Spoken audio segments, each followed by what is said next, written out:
Hello, welcome to Levant TV Headlines.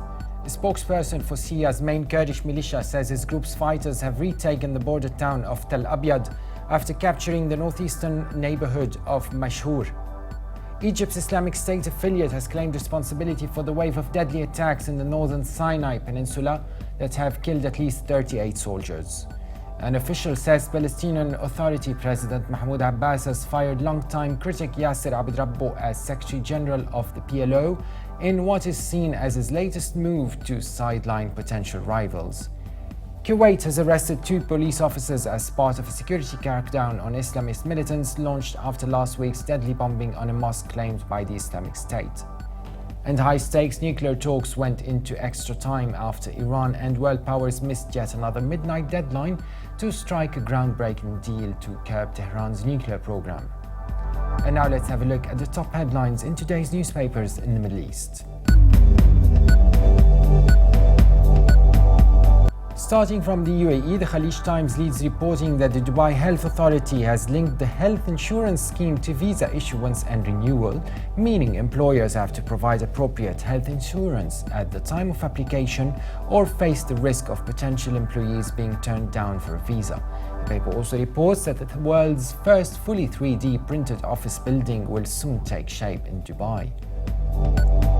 The Egypt Independent leads reporting that the Sinai province and pro-Islamic State militant group has claimed responsibility for the attacks on security checkpoints in Sheikh Zayed in North Sinai, which left dozens of army personnel dead. The paper also reports that North Sinai militants have besieged a police station in Arish as clashes continue after at least 30 army personnel were killed. From Beirut, the Daily Star leads reporting that a soldier and 7 other people were injured overnight in armed clashes between Hezbollah-linked resistance brigades and residents of the coastal Shuf village of Saadiyat in Iqlim al-Kharroub. The paper also reports that the Progressive Socialist Party leader Walid Jumblat has rejected calls for federalism, urging Christians to agree on a consensual president to end the country's crisis. Now let's have a look at the top headlines here in London.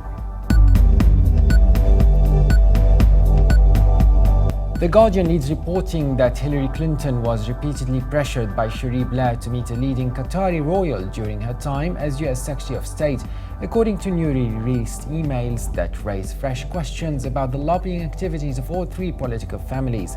A total of 19 emails were exchanged between Clinton and the wife of former British Prime Minister Tony Blair during a 4-month period in 2009 as Cherie Blair sought to arrange a meeting on behalf of Sheikha Moza.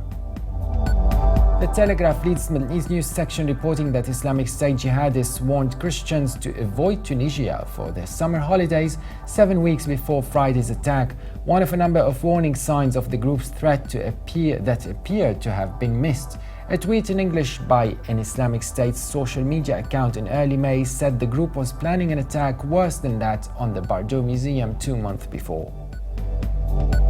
The Independent leads reporting that a new video released by ISIS militants entitled, quote, "A Message to Our People in Jerusalem," has directly threatened to overthrow Hamas in Gaza because the group is not extreme enough.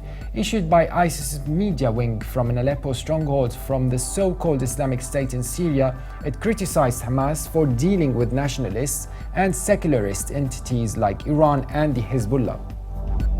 And finally, let's have a look at Middle East headlines in international papers.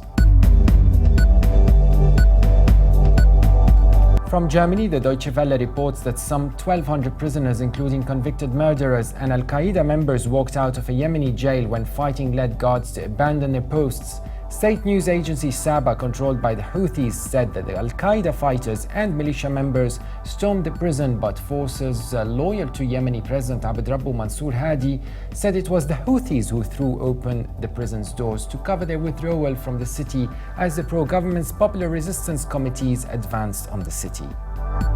And finally, China's Global Times reports that Iran and 6 major powers effectively gave themselves until the 7th of July to reach a nuclear deal, the US said, as a midnight deadline approached in talks in Vienna with no agreement in sight. A senior State Department official added that this did not necessarily mean they will go until the 7th or on the 7th. And for more updates, please visit levant.tv. Thanks for watching and bye for now.